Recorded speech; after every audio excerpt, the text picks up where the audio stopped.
We're live on my end yet. Should say it now. Oh, now we're live. Now we All live. right.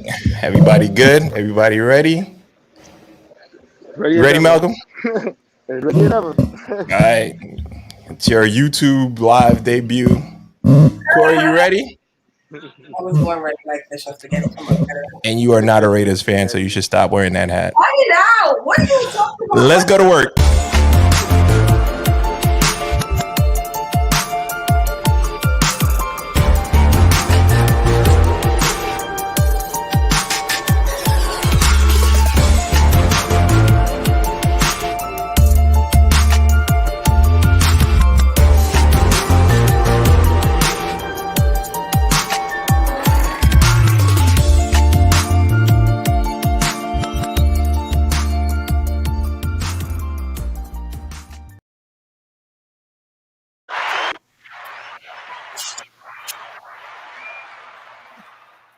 Yes, sir. And we are back with another one. As always, it's your favorite's favorite Mason on your new favorite podcast. Yeah, I already know. Oh, I was waiting. I'm sick. I'm just like, oh, y'all already know. It's your girl, Corey Bees, a.k.a. Lemon Squeeze, a.k.a. the host of Home, a.k.a. the best, a.k.a. a whole lot of a.k.a.s in this.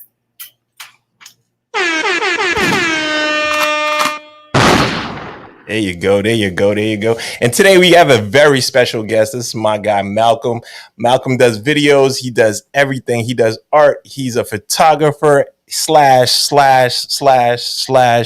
And Malcolm is actually on set right now. He's about to leave set, but he's on set, but he's joining us. So Malcolm, tell the world about yourself. Wait, what happened to Malcolm's mic? It was just working. Malcolm, your mic. I can't hear you. Talk to me. What happened to Malcolm's I promise you we just did a sound check. Oh, we just had a sound check. Who wishes this upon us? Malcolm, you might have to sign out and come back on. Yeah, you might have to come back on. Sign out and come back in. Come back in the studio. Come back in the studio, please. Anytime. Well, you already kind of like said what he does. It would have been nice if his mic was working and he could introduce himself. But we're going to just jump right into it. Our normal mental health check-in until Malcolm comes back. So, Mason, how was your weekend? Yes, I really didn't speak to you this weekend since Thursday. I didn't. I know. That's not normal. For me, it was a good weekend. It was a good weekend. Had brunch on Sunday. I don't think I did much on Saturday.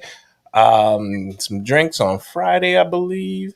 Usual weekend, nothing crazy, nothing out of the ordinary. This place I had brunch at had some very strong, mimosas. So that was a good thing. But I was driving, so I had to take it easy. And my drive was probably like an hour away, so I really had to take it easy. And I got a ticket too. Let me tell you what I got a ticket for. I park in a parking lot behind this restaurant that I'm going to. And, it's a parking lot. It's Sunday, so there's no real parking violations that's in effect on a Sunday. You just park, and that's it. I park my car. I go in, have brunch. Then I walk around for a little bit. I come back to my car, and I have a ticket. Guess what I had the ticket for? You'll never guess. Guess. Take one guess. I'll tell you after your one guess. What do you have a ticket for, South Handle? In a parking lot. In the parking lot. You parked handicap. Did you park handicap? They would have told your car. Nah, I definitely didn't park handicap. That one's always in effect. Okay, so then what? I had a ticket for parking the wrong way. Like slanted, like taking two. No. Like I parked. I was supposed to park facing in. I parked facing out, and they gave me a $15 ticket for that. What? Yep, I got a ticket for parking out. Wow. Yeah, I'd never seen nothing like that, but I'm gonna pay them their $15. Shout out to Long Island. Okay, wait a minute. So Long Island. Generalized rule wherever you go, like in all parking lots, is there a certain way to park in a parking lot? Apparently, I definitely did see the sign afterwards because I looked around to take pictures. But I've never seen anybody that petty to give a ticket on a Sunday for parking the wrong direction. I wasn't even in anyone's way or anything. It was just parking in the wrong direction. So $15 coming your way, Long Island. His wife wasn't cooking Sunday dinner. I know they ran my plates and they saw my first and last name and the fact that I lived in Brooklyn. They was like, "Yo, let's give him a ticket. Give him a ticket. Why are you in Long Island?" End it with a boy. Welcome back, Malcolm. Malcolm, welcome back. You're good now. Cool. You're good. All right, perfect. Sorry about that. Technical difficulties. You know how that goes. Yes, sir. Welcome to the podcast world. So, Malcolm, introduce yourself, and we're doing a mental health check-in. So, tell us how you're doing and how your week was after you introduce yourself. Gotcha. Okay. So I go by the name of Vintage Malcolm, aka Suichi. Let me see. I'm from the Bronx. I'm from the Bronx. I don't gotta like drag it. I'm from the Bronx. 28 years old, born on New Year's. I'm a New Year's baby, so you know how that goes. I'm a Capricorn, creative, all that other energy stuff, right? I do videos, I do animations, I do sketch work, graphic art, cover art. I can take your logos and turn them into like digital art movements. I do motion graphics as well, and all of that is self-taught. I didn't go to college for this. I just came out of college. I went to college initially for criminal justice, left for liberal arts, and then went somewhere else with it. Mental health check though, I'm good. I'm good. I would say last week was a little rough. That was a rough week, And then the way the storm hit my car, you know how that goes. Everybody was kind of going through it. So, this week is a much better week. Smile. I hope your insurance gives you a really nice check. Thank you. Corey, what's up? What's good? How was your week? What's going on with you? So my week was pretty cool. We're still celebrating Side Panel's birthday. I guess it's like one of those. We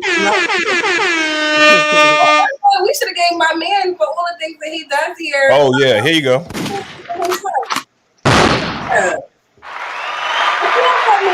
We shared all our sound effects. Get all of that. But I don't know if y'all can hear it. I don't know if y'all can see it, but I'm sick. And I also was told that I need to apologize. Let me tell y'all what Mason and Side Panel said. They said that I need to apologize for wearing a hat. First of all, y'all see my team, Mr. Raiders right here. Where do they play again? Where do they play? Stop it, guys. Come on. So, AKA, I don't know. But so I'm sick. I'm under the weather. It's not the COVID, guys, but yeah. So I'm just here. I'm here today to do this Talking Tuesday, hear some news, get some energy, and talk to our audience. Which, shout out to our freaking audience. We finally made shout out to you guys. Over 100. Share. Long road. Yeah, I want to say shout out to everybody who did subscribe. Because I started deleting. Yes, sir. All right, so let's jump right into it. Segment 1, talk about it or pass on it. The rules are simple, Malcolm. We cover this week's top headlines, and we decide whether we want to talk about it or we want to pass on it.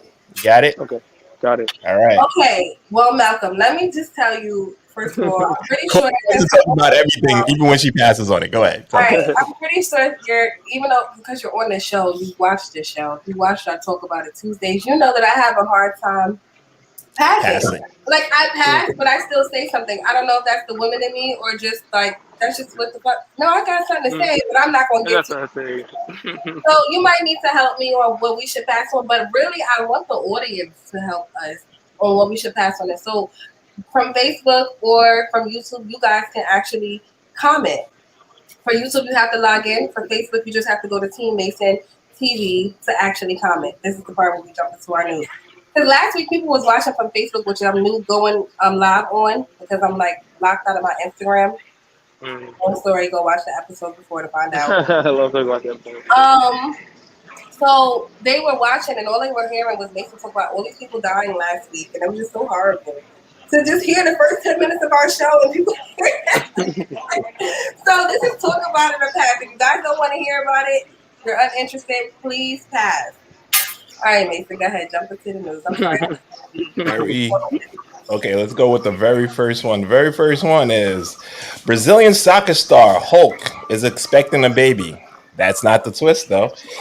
His baby, or the baby he's having, is from his ex-wife's niece. Talk about it or pass on it. His ex-wife's niece. we could talk about it. It's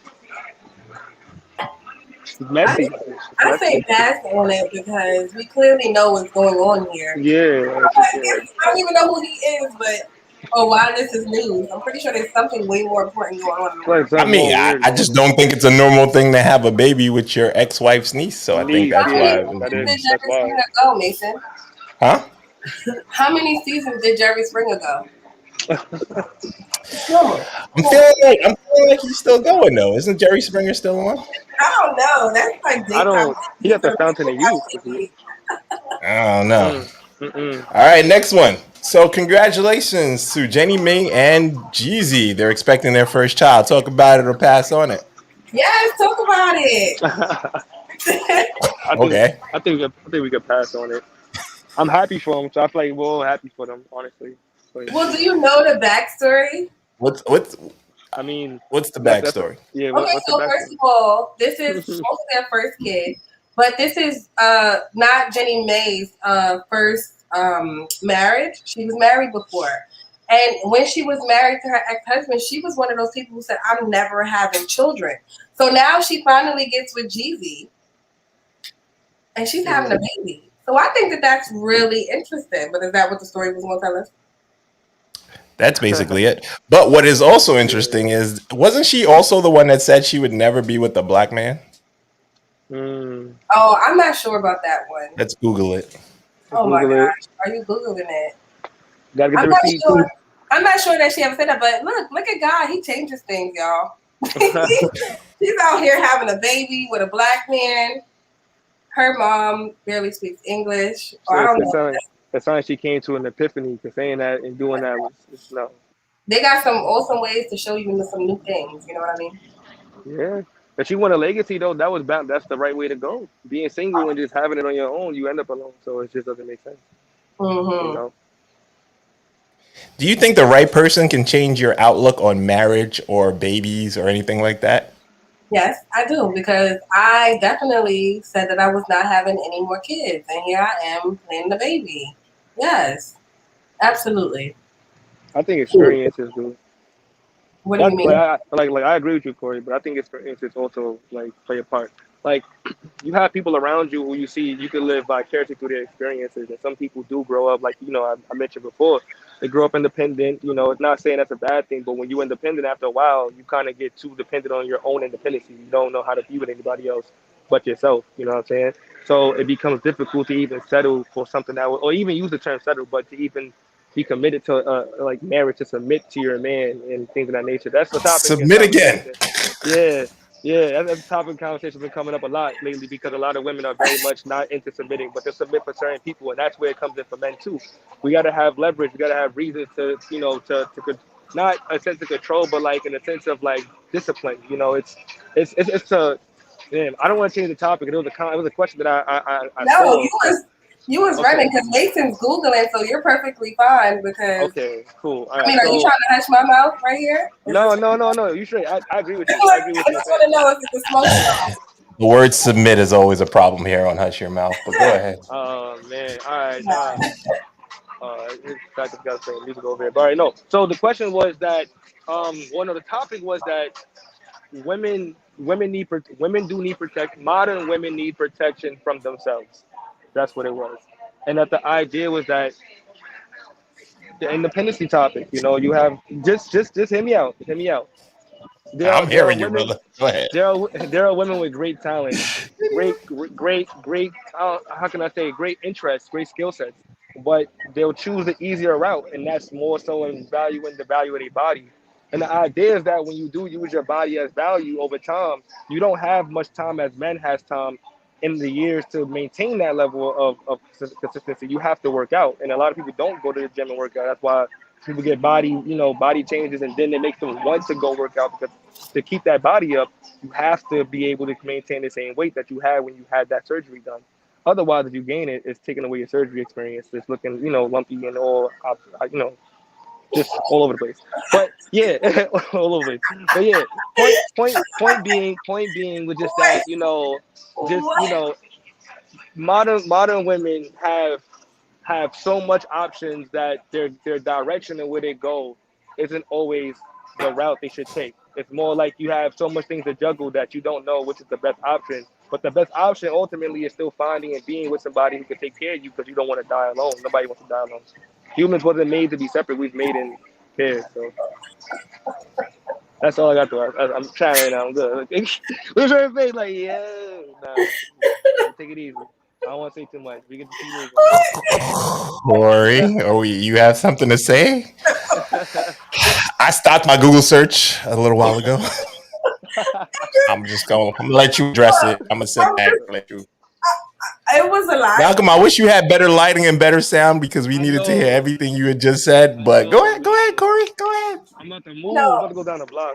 A part of me wants to just, and this is a major pause. A part of me wants to just go eat him right alive right now. He said a lot of things just now. He was on a rant, like, and that's cool. I actually had to interject. Like, you sure you want He to keep going? was like, "Wait, I'm going on a rant."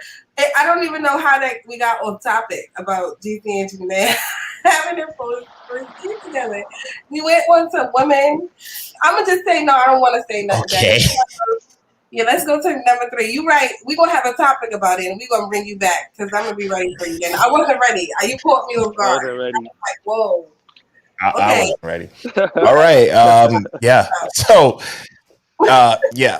The conclusion of Jenny was that she wasn't for interracial or marriage, but that has changed and everything has changed. Moving on to number 3, actor Anthony Johnson dies at age 55. Talk about it. We got to give respect. We got to. Yeah, we gotta talk about that. We gotta talk about that. So just to give respect, Anthony Johnson died at 55. He was a star on Friday and several other shows. Comedian, family man, passed away yesterday, as a matter of fact. So Young too. I think 47. That's 40s. Young.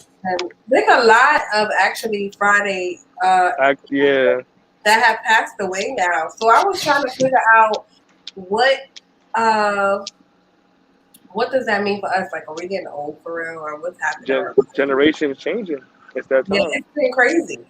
It started with basketball in my eyes, because then you have so much things going on in basketball's culture that you got people on their way out. You got LeBron growing gray hairs. You can't even deny no more. His son's about to be 18. He's about to be able to go into the league and play with his father. Then you have people that left. You got Kobe that, the untimely passing of Kobe. And then other things of that nature. Even a person that was doing I can't remember his name, but he always had the ties, the exclusive ties. He used to be the interviewer of all the ball players that would come in and go out. I forgot his name, but he was known to have very exclusive colored ties. And when he passed, it was already like the start of the generation changing because he was there for years. So this is my opinion. there's conspiracy theories that say when Kobe passed away. I'm sorry to bring up Kobe again, Corey. When Kobe passed away, don't do that, Mason. You're making it.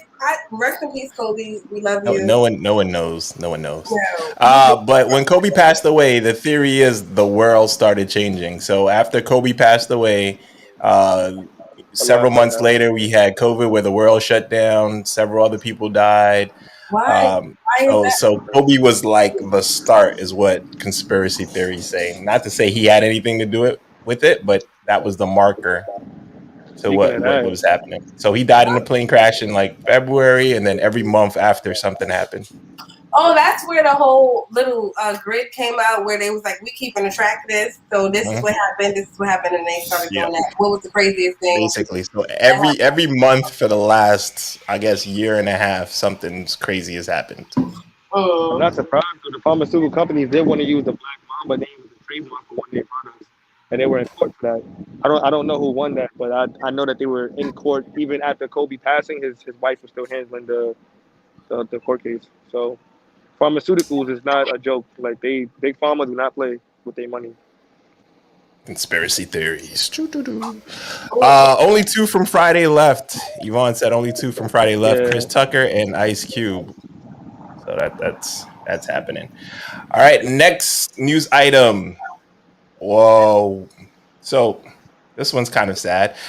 Shipwrecked mother dies of dehydration, breastfeeding her children to keep them alive. Talk about it or pass on it. Talk about it. Because I sent it to you. A Venezuelan woman kept her children alive for 4 days by breastfeeding them after the boat they were on wrecked at sea. That's not the kicker, though. However, the woman stayed hydrated for as long as she could by actually consuming her own urine. I said that in the nicest possible way. But that's like a Survival. wilderness technique, a survival technique. Yeah, survival technique. I've heard about that plenty of times. Yeah, so I actually was like, shout outs to this mom though, because She's tough. She's tough, she's dope. She's tough. Because they rafted upon like an island, and she, as they said, she kept them alive. But when the people came to find them, right after she passed away, like all 4 days. Away. Oh, wow, close. Yeah, she was already born, but it's just for her to be. That's like sacrifice on another level. Sacrifice. Yep, and because she breastfed them for the 4 days or as long as she could, the children were able to survive. However, she was not. So the children were fine, and the maid was found in the icebox. Wow, in an icebox. Yeah, but she survived. She must have got herself into the icebox and floated. You understand what I'm saying? Mm-hmm. Like, and then they found her, but she had to go to the hospital. And then the husband was still, he's missing. So. I see. Not for that check. Okay. Speaking of women and people being missing, Captivated the nation has many wondering. I'll just play the Why clip. not the same media attention when people of color go missing? Well, the answer actually has a name: missing white woman syndrome. The term coined by the late and great Gwen Ifill to describe the media and public fascination with missing white women like Lacey Peterson or Natalie Holloway, while ignoring cases involving missing people of color. Joining me now is talk about it. But the way this story has captivated the nation has many. You can talk about it. We can talk about it. I think it's interesting. Because people have, anytime that an individual of color has the platform to speak on something that challenges the opposition, it becomes more of an issue than it needs to be. And it's sad because what she's talking about is something that somebody else has made claims about, and there aren't much like opposition to that claim coming from that individual. It's not like she made it up herself. She got it from a source. So I think it's interesting. I think what they're doing right now is exactly what people were expecting. Honestly, expected. So what do you think, Corey? Missing white woman syndrome.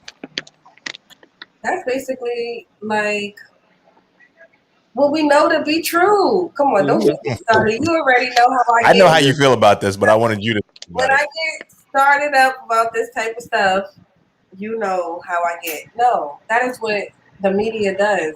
But doesn't it make you feel like, damn, they going so hard for these white women, but what happened to them black girls that was missing? Did they ever find our black girls? It was bring our girls back, bring them home.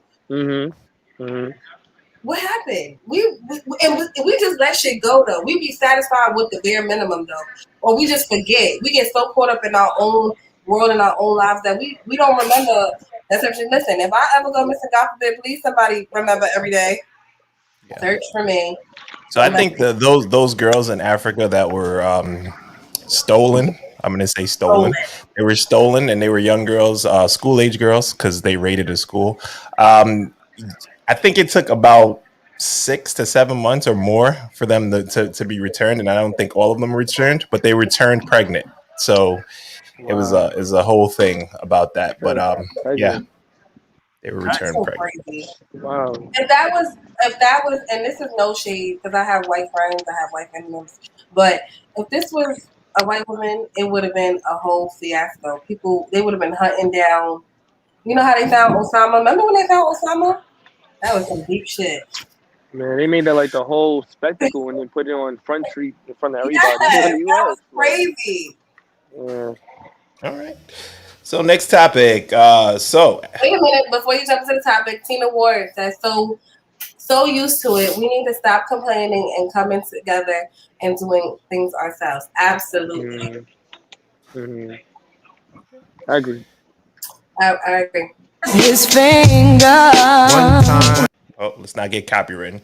The Fugees reunite on the tour for the first time in 25 years. Oh my God, they're on tour, Mason. This is so sad that you would tell me this on Hush Your Mouth and not text it to my phone. Tell him. It just happened. It just happened. Tickets aren't on sale yet. I think, Malcolm, are you here? Froze? Today, right now? Is it just not happening right now? Already, I know my phone's gonna. Yeah, it's gonna die soon. What? Okay. I don't know where Malcolm went. Malcolm just got off the show. We have phone. So yeah, this just happened recently, and it's 25 years. I guess right now. We're going. I'm going. 1996 to 2000. That's not 25 years. It's 25. It's 25 years. It's 25 years. So tickets aren't on sale yet, but I guess we're talking about it. So yeah. So the Fugees are going on tour, and yeah. Okay, yeah. Everybody, the Fugees is going on tour. I want to know: are we getting seated together? We're turning up together because I'm going to this concert. Like, I'm here for it. Mason, so it's a 12 city tour. I'm not ignoring. I'm saying it's a 12 city tour. Fugees, definitely something I want to see. I just want to see if Lauryn Hill actually makes it. Why is that bigger to me than not make it? Lauryn Hill's been known not to make it to several concerts. That's a reputation. Okay, wait a minute. If Lauryn Hill won't be at the Fugees concert, they need to advertise that. When you say the Fugees, I don't think Fugees and Lauryn Hill. I think Fugees, Lauryn Hill is Fugees. And then Wyclef is next Fugees. I don't know. So do you think it's like Lauryn Hill and the Fugees? Is that how you see it? No, that's what you're saying. Because if she has the option to show up or not show up, then something the fuck is wrong. 25 years later, this is important, Lauren. Hello, Lauren. Love you. Oh my God, God bless you. Love her to death, but that is definitely a reputation that she's had. And she addressed it on Nas's last album, King's Disease 2. So she had a whole verse on there. But that's what makes me think that she's going to be here. So come on, let's think positive. I hope so. I mean, but I would definitely buy a ticket. So the Fugees is one of my favorite all-time groups. Great music, still rock to that till this day. And her album is by far one of the best albums, not just female albums, but best albums in definitely the last 2 decades, easily. And hip-hop culture. Top 10. Okay. Next one. Wait a minute though, but Cardi do be beating some of her records. Am I right? Well, if you're looking at records, I'm just talking about body of work. But if you look at records, you got Nicki Minaj beating her in some categories. You got Cardi beating her in some categories. So numbers are different now than they were years ago. Sorry, I'm waving on Facebook. Guys, come over to YouTube or Team Mason TV to get the full effect of the show. But hello, everybody who's flashing my. All right, sorry. Multiple cameras. We're trying to get this right. All right. So White House says alleged use of whips on Haitian migrants is not acceptable. Talk about it or pass on. Alleged what? Alleged use of whips on Haitian migrants. Oh, I must have skipped that one, and I'm so sorry because I'm a pass. I'm ready to get into the topic. I mean, I know we got 2 more talk to me, so yeah, we're gonna pass on that one. I know that's out. Should we? We got time. I don't know why you're rushing. There's no verses on tonight. We're good. Yes, because you ditched me last week. Okay. I didn't ditch you. We signed off together. Like I didn't run away. And then after we signed off, we listened to it together for like 45 minutes before. So don't make it sound like I was the only one that wanted to see verses. Whatever. Anyway, okay, so who wants to talk? Guys in the audience, I need what we talking about? So he's saying Haitian migrants whips. It makes me think about slavery. You want me fired up tonight, Mason? Do you want me fired up? So basically what's happening is it's border crossings, and what they are doing is they are on horseback. So the border patrol is on horseback, and they are beating back the migrants trying to cross into So these are Haitian refugees, apparently. And when you see the pictures, it looks like cowboys.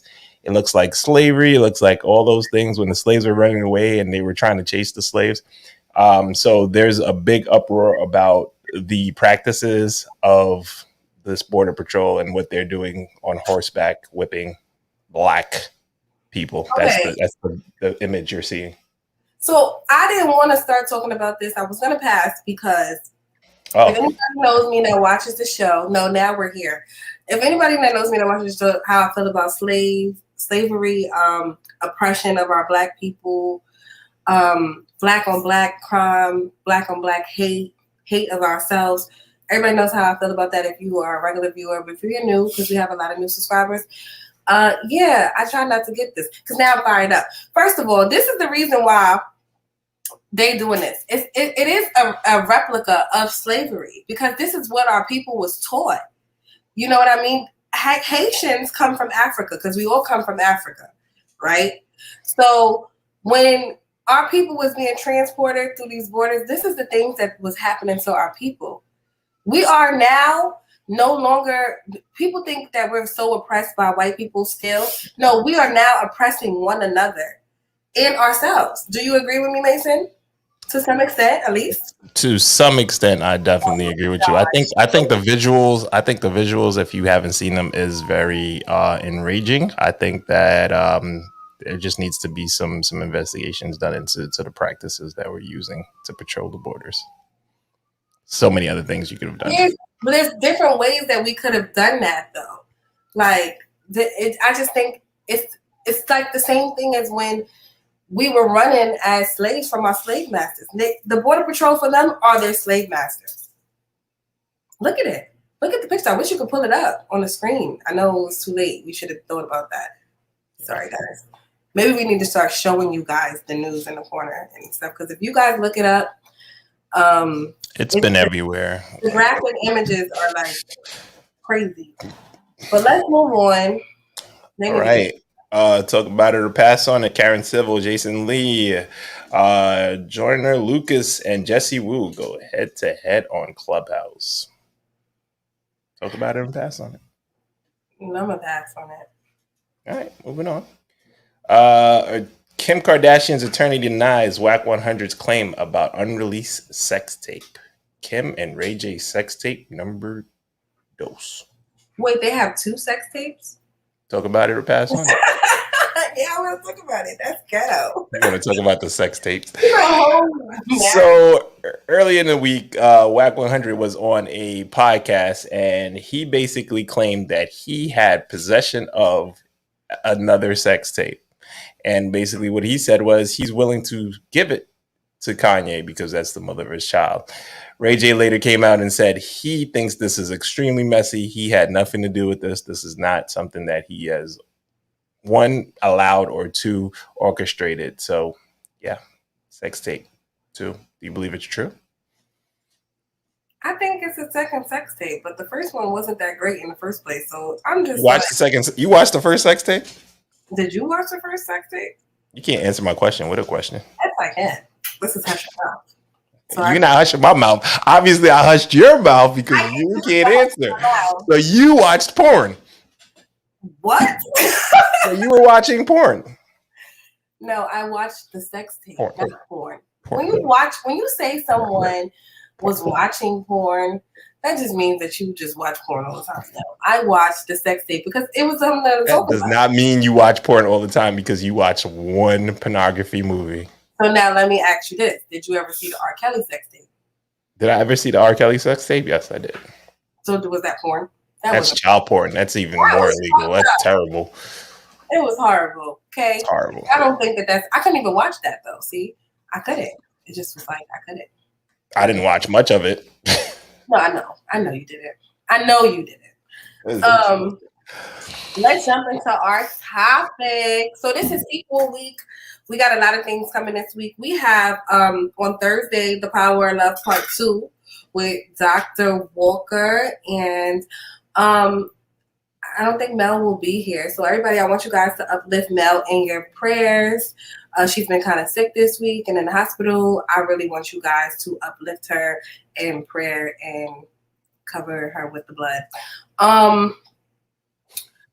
But we're going to have another guest. I'm trying to work on another guest coming on to talk about the power of love, because everybody liked that episode. Everybody loves Dr. Walker. So shout out to our audience for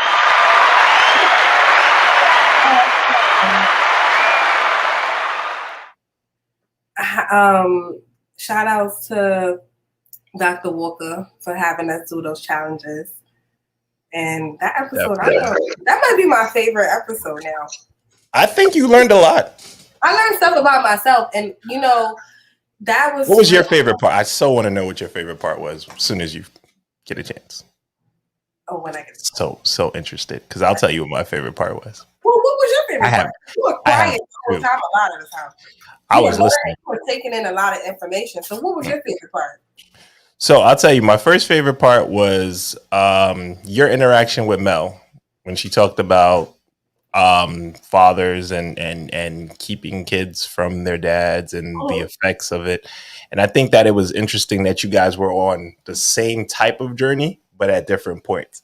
I think you're in the midst of that, and she's at the end of it. So the perspective was a little bit interesting, and you could catch that on our clips. That's actually posted on YouTube. So you can catch that whole entire clip and that interaction. My second favorite part was, this is going to sound really mean. I ain't picking on you, but transactional love was something I've never heard that term before when she talked about transactional love. And it kind of stuck out to me because I've never heard that term before. So I learned a lot when she talked about transactional love. And why do you feel like that would be picking on me? Because you were involved in both of those while I was sitting here like this. I thought that's. I was like, wow. About me, and that's the thing about Hush Your Mouth. I'm so 100% okay with being like real and transparent here on Hush Your Mouth. You know what I mean? Or just period. So I don't mind putting me on display because I have to look at me every day. And who would I be if I would be on this platform and not be being 100% me with these people? Who I expect them to be them in the audience. But transactional love was definitely something that I know that I've been dealing with for like my whole life, right? But that's obviously, you got to go back and watch the episode. So you've heard that term before? Kind of. I've been in therapy for a long time in life, but it was just different the way that it was displayed to me in that moment, I think.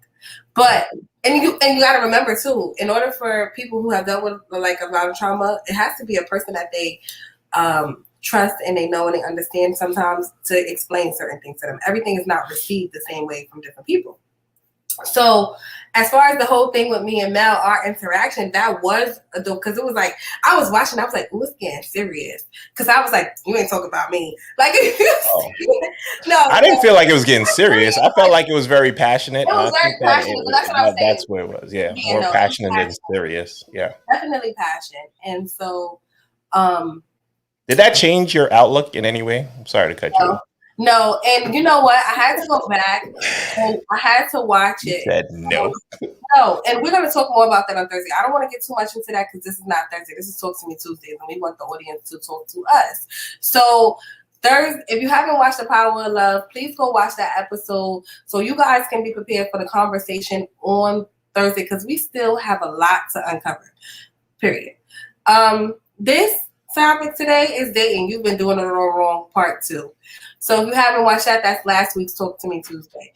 And we talked about a whole bunch of things, like the dating phase. What does that look like? How early is too early to have sex? If you have a timeline on a dating phase, what that looks like.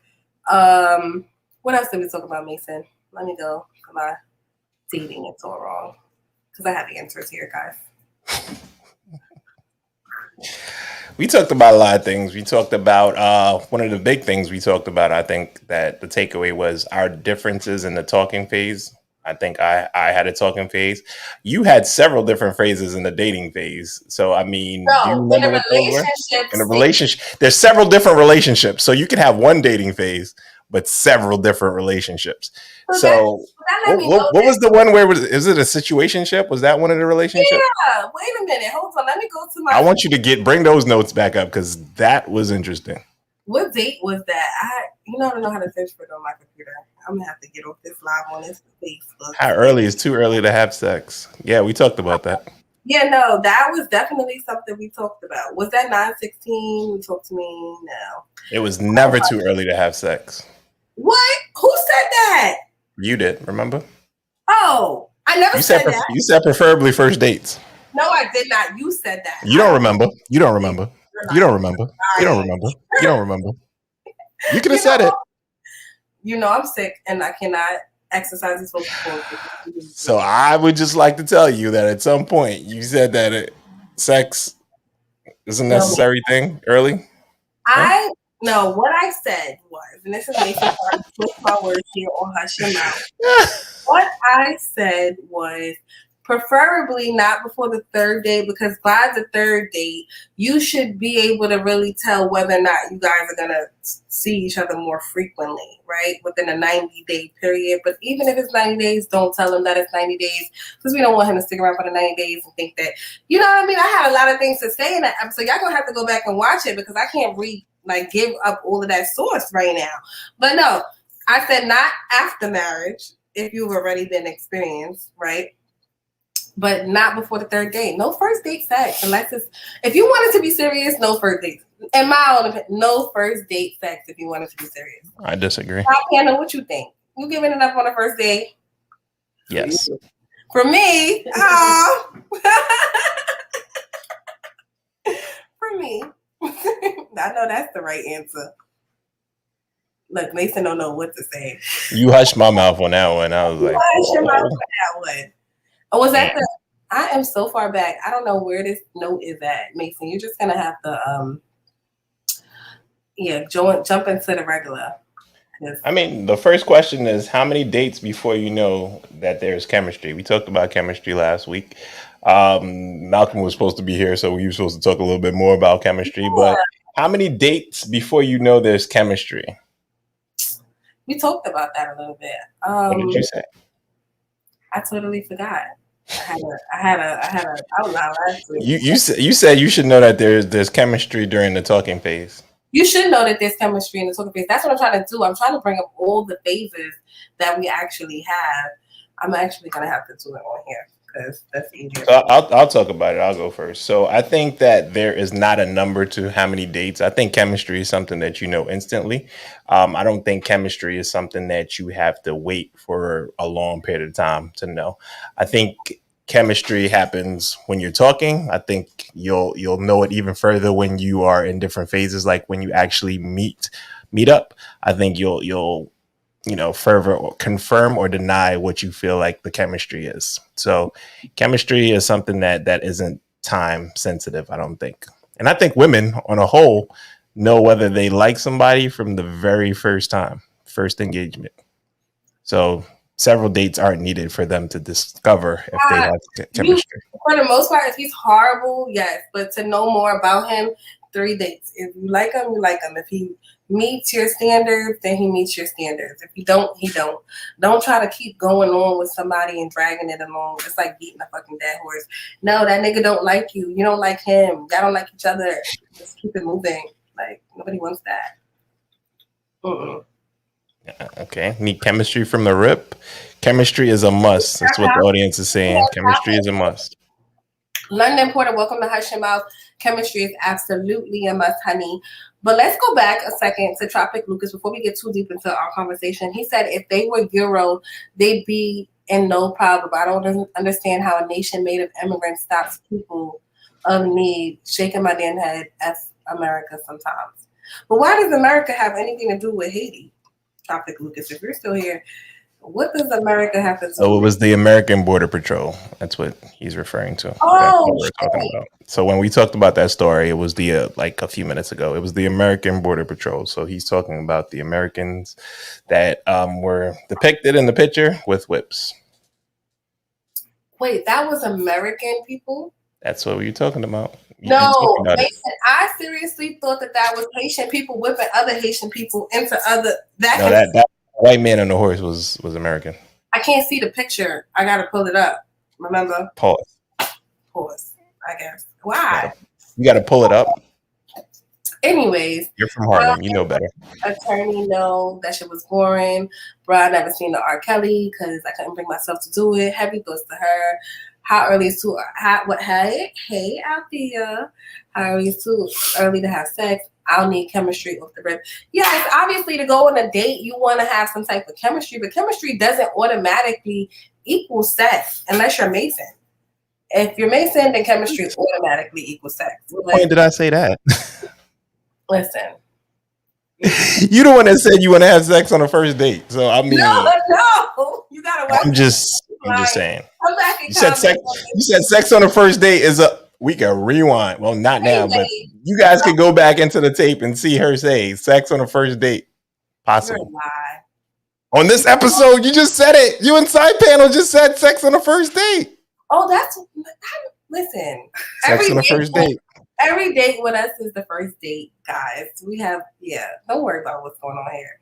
Yeah, how did we get here? What is he talking about today? All right, listen. So let's start back at how many types of romantic relationships are there and what are they? So Mason is saying that we have two different point of views on the dating phase. There is dating, there's the dating phase, there's the committed relationship phase or relationship. There's a casual relationship. There is the situationship. There's the ethical non-monogamy. Those are different type of relationships that you can possibly be in the dating phase, though. All dating phases don't look the same because you can't date all people the same. You don't know that, Mason? So wait, you're saying the relationship phase or the dating phase? Because you said these are the relationship. How many types of romantic relationships are there and what are they? You said you didn't know that there was that. No. I said that I didn't know that there were relationship phases. I said that there's one dating phase. You're saying that I said what? I can't tell you what you said. We're talking about right here, right now. All right, right here, right now. I never said anything about relationship phases. Okay. You're letting me know that there's more than one relationship phase. That's something new to me. I group that all as one thing. We both agree that there's a dating phase. I said that there is also a phase before the dating phase, which is the talking to me phase, which lasts about 2 weeks. 2 weeks for the talking about. Talking phase. How long do you guys think that the talking phase is?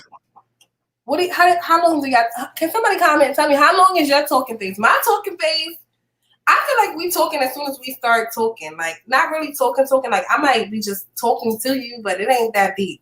So when you say talking, Mason, as a man, what are you saying? Everything before the date. Before. So when we're texting, when you're calling, that's talking. That's talking. I'm conversing. I'm having conversations. FaceTime counts too. Yeah, but that doesn't mean that we're going nowhere. We could sit here and talk all day till we blue in the face, but we might never get anywhere. That's why it's a phase.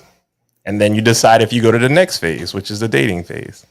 If you decide that it ends at the talking phase, then there's nothing more to talk about. No, you're taking me on dates even when you're talking to me. You're talking to me, you're taking me on dates. How else do you want to talk to me? You're talking to me over there. Okay, you're sick today, but listen. So there's the talking phase, everything before we go on our first date. Once we go on our first date, we are now dating. We have moved into the next phase. So I'm not talking to you and dating you at the same point in time. Like if we date, we can still continue talking once we're dating, but if we go on a date, we are dating.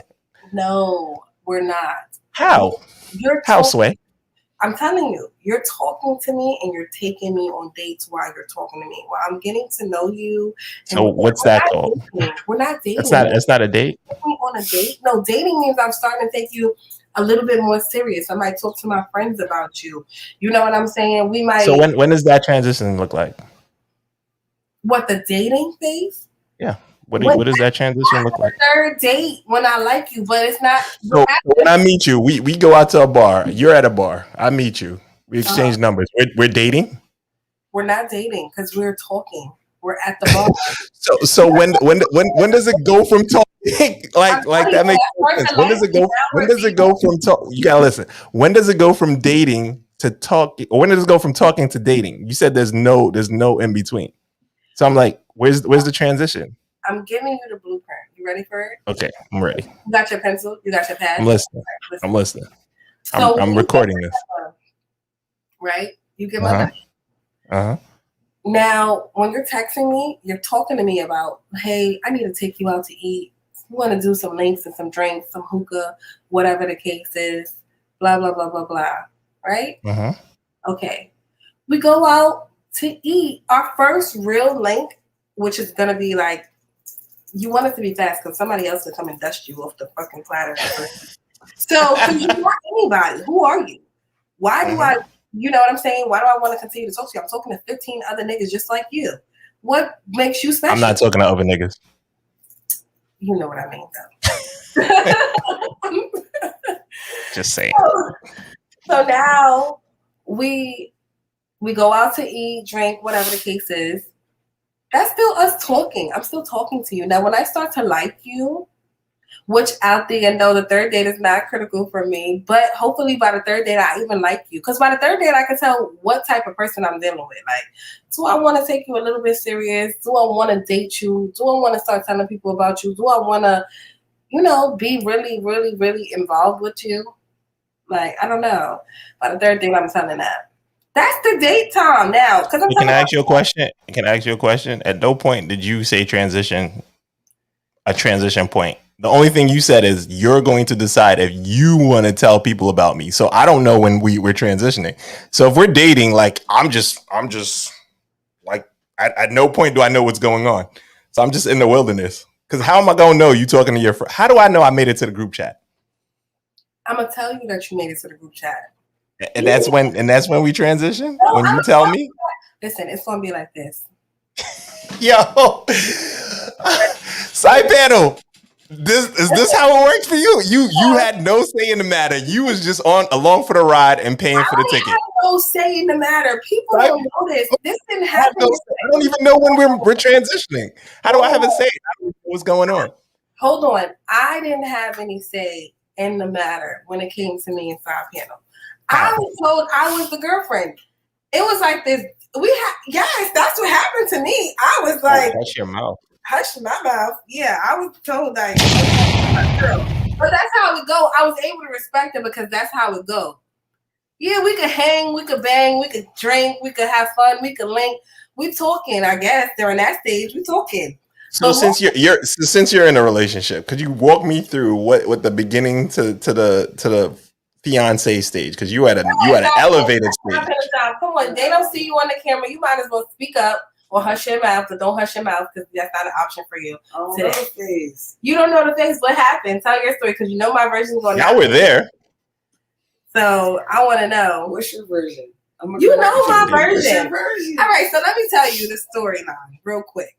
He don't hush him out. This is talk to me. Say it right, though. Say it right. I'm gonna say it right. I'm gonna say what I believe my version is. So edited version.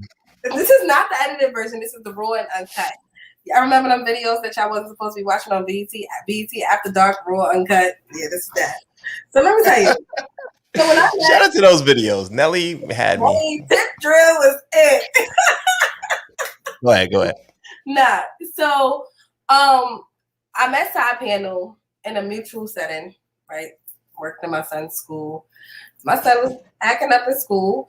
She's like, yo, you know what I mean? That's your boy, da-da-da.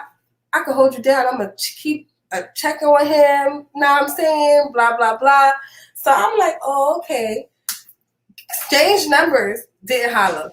Was out of the country like, oh, she's checking for me though. Like, yo, little man, where's your mom at?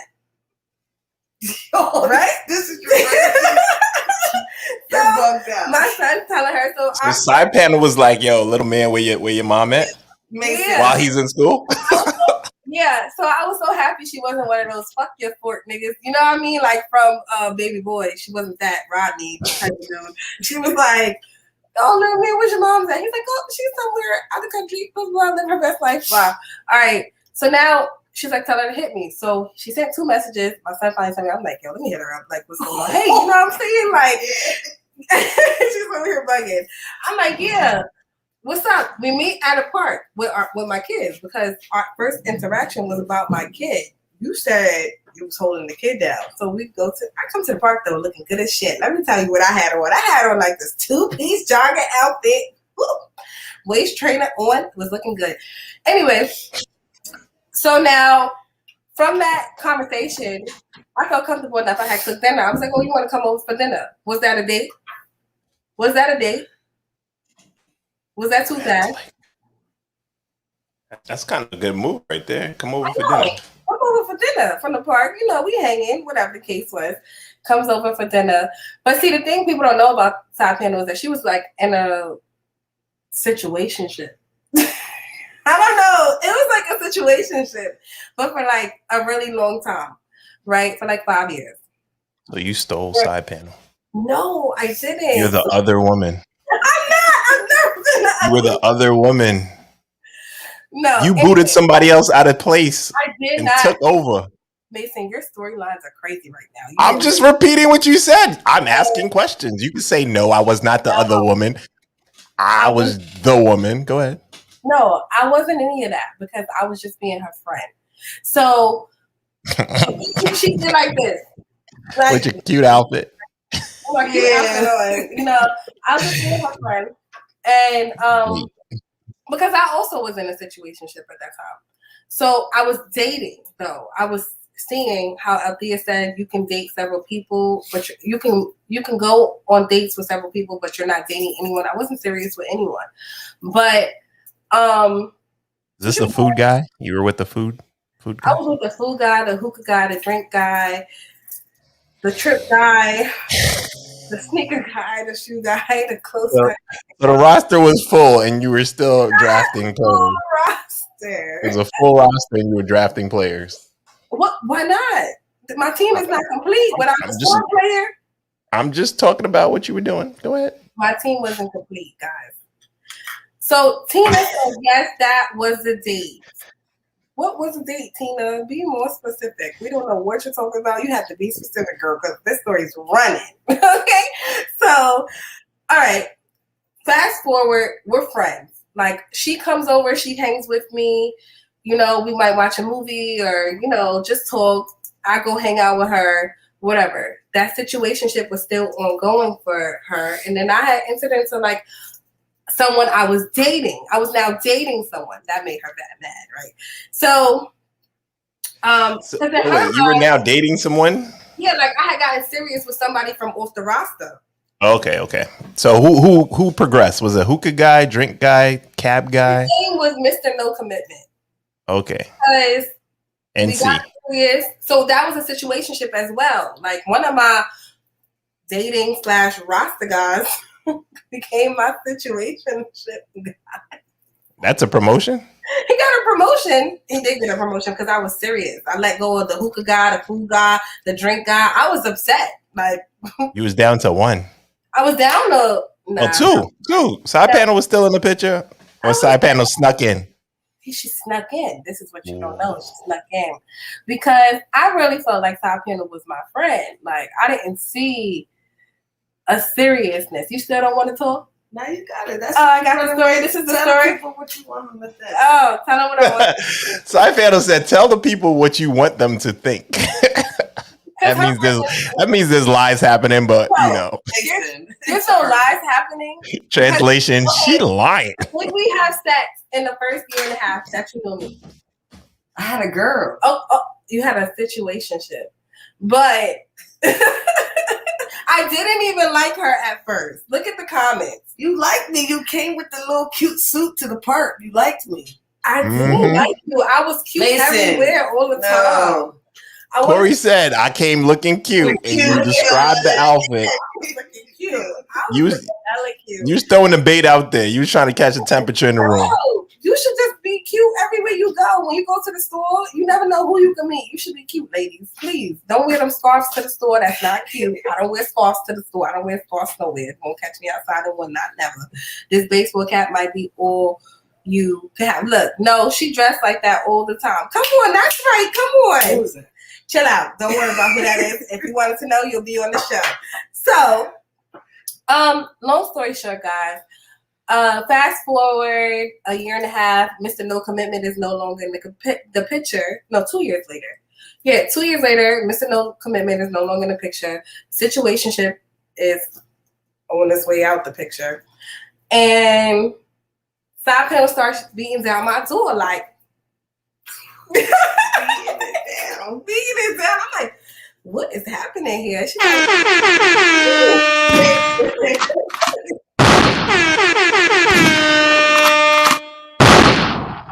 I'm just saying.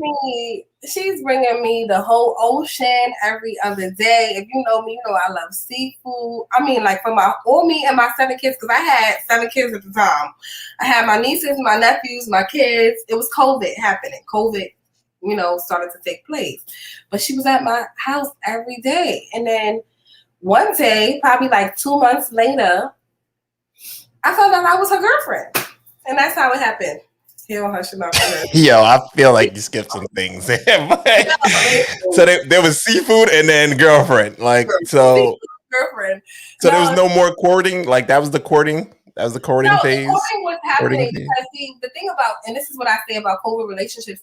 The thing was that we were spending like a lot of time together because COVID had happened, right? But I will say, I guess there are people who were watching and people who were there present when this was all happening. My birthday happened in the middle of COVID. So someone said at my birthday party, when she came to my birthday party, they saw like a little twinkle in my eye. And they said that's when they knew that this was a thing. And so was there a twinkle in your eye? Did you have your eye on side panel? Like, I think at that point, I was like, she could get the pussy. At that point, girls be knowing. I think y'all know. That's like 2 years later. Like that's after spending a substantial. I think you made up your mind at the park when you had your little outfit on. I think that's when you was like, no. If you gave the ifs, like if this, then this, if that, then that. If I didn't have somebody, then I would. If didn't have somebody, then I would. I think you was running down the ifs, but the end of those ifs was you would give it up. No, I was more so like in a new place, and I was like, "Oh, Mason sounds about accurate. She's a good friend." Telling people what they want to, what did you say? Telling people what you want them to. Yo, I think you coloring the story, but I'm reading between the lines, and in between the lines, you was ready. Whatever. It's okay though. I mean, what's wrong with saying that? Come on, remember you are open on this platform. So be open to saying that you was throwing the bait out there for snapping. I won't say that if that was the case, but I honestly was not throwing the bait out there. I honestly was not. It just happened. And one day I came home and my kids had the fucking Mariah Carey We Belong Together on. There was a whole seafood meal with like lobster, shrimp, the butter sauce. My favorite. I went outside and at this time I was grieving. So why are you laughing? Like that doesn't really. I'm not saying that. No, this was so nice to do for me. That's what I'm saying. Like she's taking me outside the house. I'm not trying to downplay. She's over here throwing herself out. Like I think you're just coloring the story in a way that is just I'm coloring in the lines. I'm telling you. You never colored in the lines. Come on. Outside the box. Next. Anyways, all right, whatever. It's okay. It's all right. You threw the bait out there. It was received, and at the end of the day, you got what you wanted. You are a fiance now. You leveled up. The big fish, though. You heard leveled up. So tell the ladies how to throw the bait out there. Go to the park and you out there. Exactly. Throw the bait out there, ladies. Let me tell you something. The one thing I learned and I listened to from older women that have been in my life was hold on, because I see something I'm break the jack. But okay, that was not long ago. But the one thing I learned from older women in my life is that the key to their heart is through their stomachs. I love to cook. I love to eat. I fucking dance when I eat. Okay, that's how much I love food. It's Rasputia living inside of me. And You know what? And fat girl. Yes. And so I will offer a meal. Like if I like you, now we date. When I cook for you, I'm dating you. Like you on the way to being like we dating now because I cook. It took time and effort for me. Anything that I put time and effort into, we dating now. You mine. It would sound like this. You're mine. That's how it sounds. You're mine. Yeah, I'm gonna whisper it in your ear. You gonna know some serious shit. So when was the first time you whispered in Side Panel's ear, "You're mine"? Mine's a little deeper than yours, pause, but you know what I mean. When was that? The day at the park. I tried to go outside. She's what? She said the day in the bathroom. I don't know. Anyway,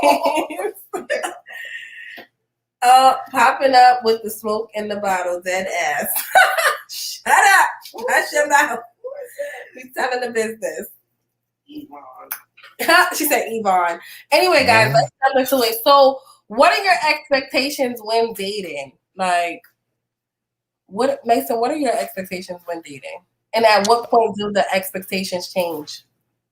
For me, the expectations, I don't know if there's like a lot of expectations. That's just the getting to know you part. And for me, it's just about your attentiveness and the continuous like interaction. How good is it? How seamless is it? What the vibe is, all that stuff. So for me, it's just making sure that we can continue to vibe with each other. It's simple. That's simple. It's not, I think it changes when you get in a relationship because then it's like, all right, now you got to do a little bit more. See, my expectations when it comes to dating changes a little bit when it let me say it like this. It changes when I don't want you to no longer be the fool guy.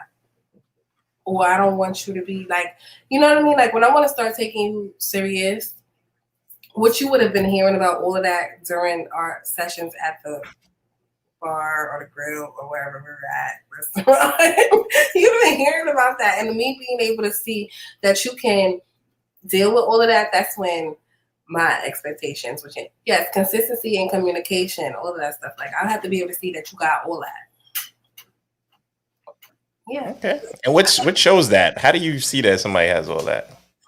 I'm going to test you. Like I'm not test. I'm not easy to date. I'm not. I am not. Who thinks I'm easy to date out there? Nobody thinks that. They so over here talking about. No. Am I easy to date? I was going to ask Side Panel. Fuck to the no. All that seafood. Mason, fuck to the no. Said it twice. I heard it the first time, but like the second. I have a warning. My expectations be really fucking high. Like I want your time. I want your fucking money. She wants your soul. I want your soul. Like I want you to say, "This is dating."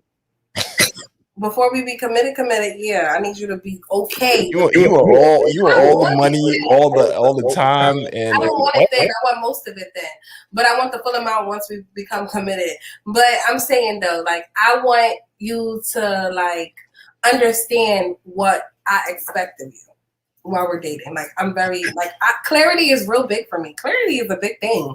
People should be more clear with their expectations. You know why? Because then they won't get themselves into fucked up ass situations. If I let you know what my cards are and lay them on the table during the dating phase, during the talking phase, then you don't even have no reason to be like confused when we get in a relationship and I'm looking at you like, what?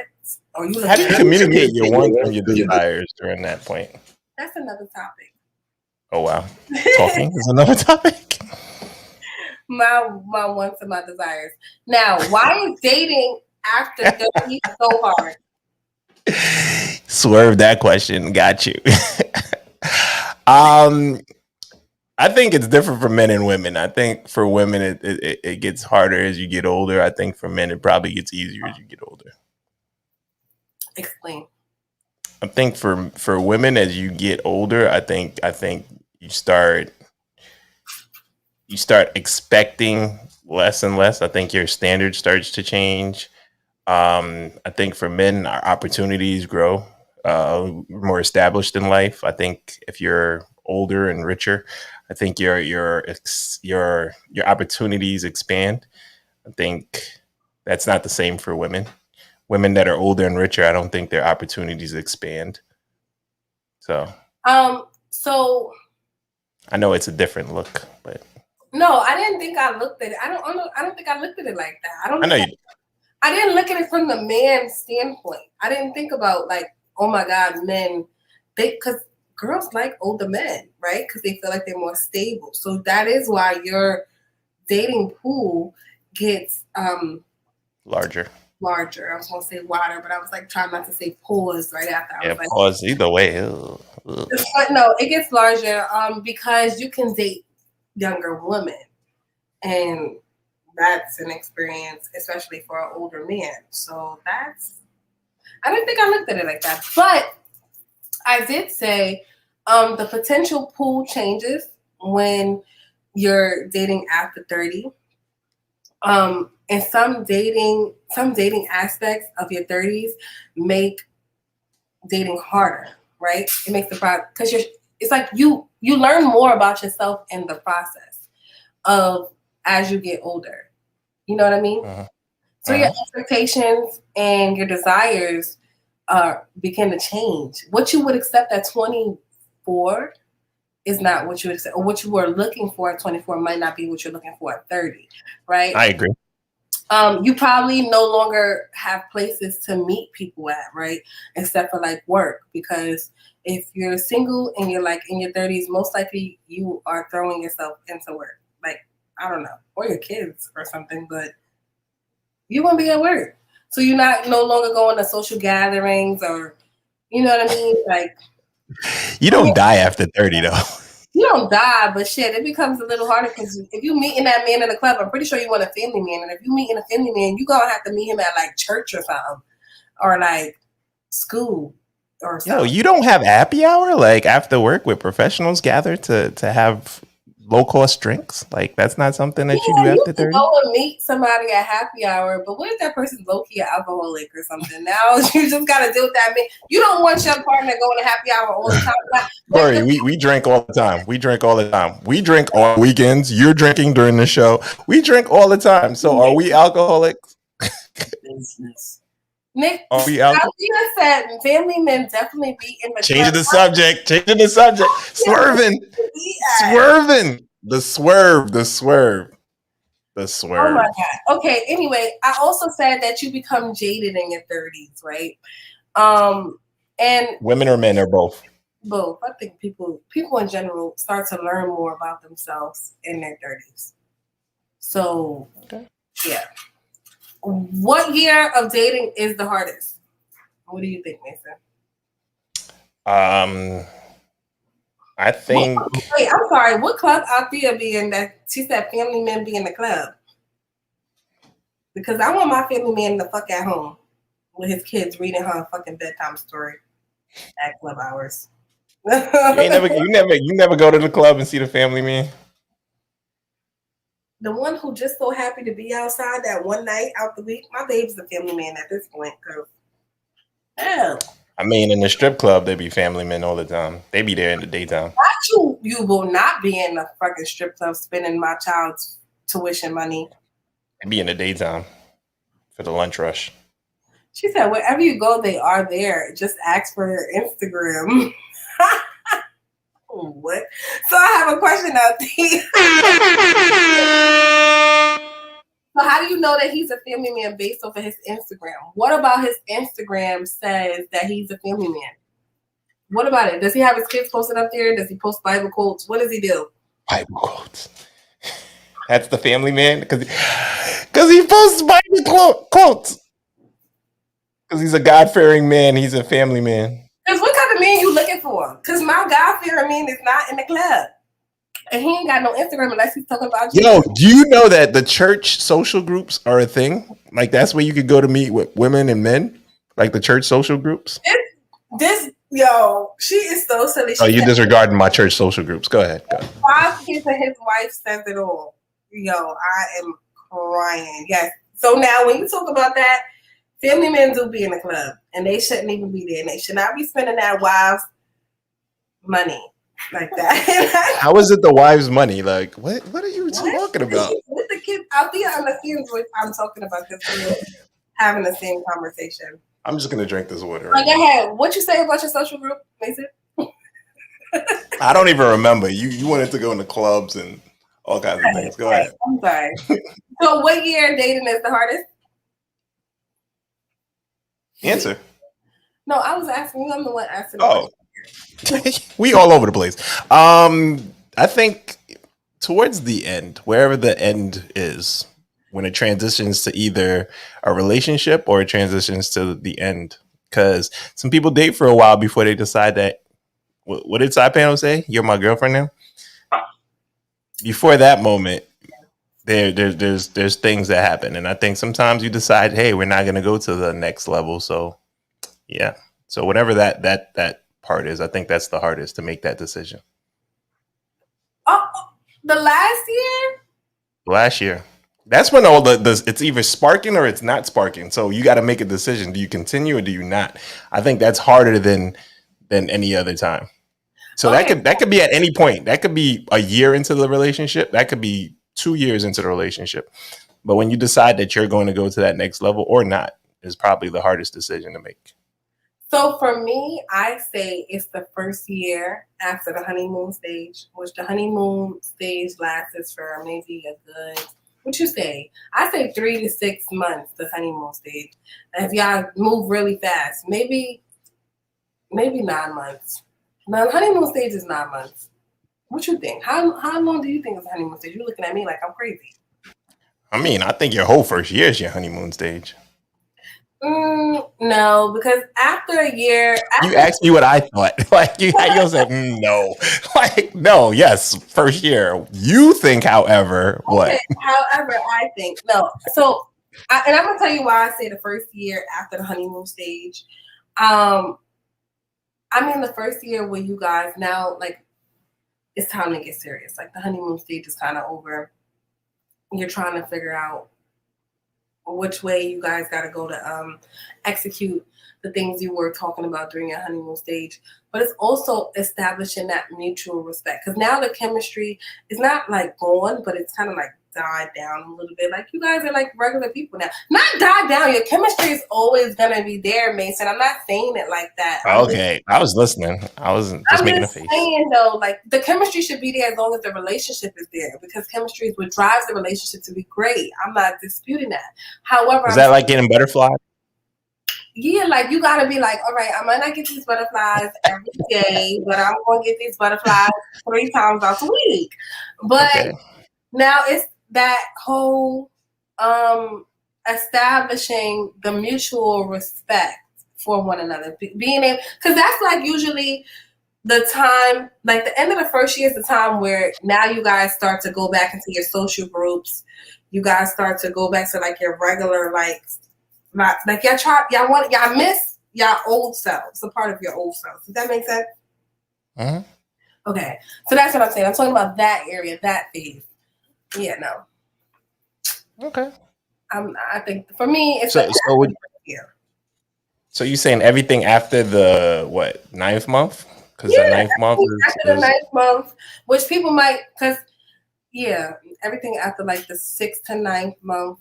That's a lot of people make it to be like a year and a half. When I hear that a guy longest relationship was only a year or 6 months, I'd be like, that is alarming. Ladies, we need to have a conversation about red flags. We need to have a conversation about red flags. Yeah, Mason, we need to have a conversation about red flags. That's on my Instagram right now. Literally. Clubs. Huh? Nothing. Who I meet in the clubs? Nobody. I'm at the DJ booth. Free drinks. Yay. So I don't know if we covered this last week because Mason started jumping around on our topic sheet, and so how soon is too soon to say I love you? What was your answer? I think I said as soon as you feel it. That's too soon, or that's the right time? No, that's the right time. You should say there's no too soon moment unless you're being weird like 2 weeks. 2 weeks in, a month in. For me personally, I'm not really like a super emotional person. So if you did that really, really early on, is that a turn off? Yeah, I'm gonna be like, oh my God, no, this person has the potential to be a stalker. I don't want, no. But as soon as you personally feel it, whatever that may be, you might be labeled to be the stalker now because you said it in 2 weeks. I don't know. But then that means that person wasn't able to receive your love appropriately. You know what I mean? Like, because I wouldn't be able to, I'm the person that wasn't able to receive your love. I'm not listening. But say it. So when Side Panel said it, when was it? Was it like after the first year? Who said I love you first? You did. I did. How'd you know that? I just know. Go ahead. When did you say it? Fucking know anything, Mason. I said it at the same time. How did I say it at the same time if I didn't know? What makes you think that I said I love you first? It was just confirmed by Side Panel that you said it first. What made you think that? Because you look like the person who would say it first. And if I was Side Panel, knowing you, I'd wait for you to say it. I don't care if I feel it first. I would wait for you to say it first because you are that type of person.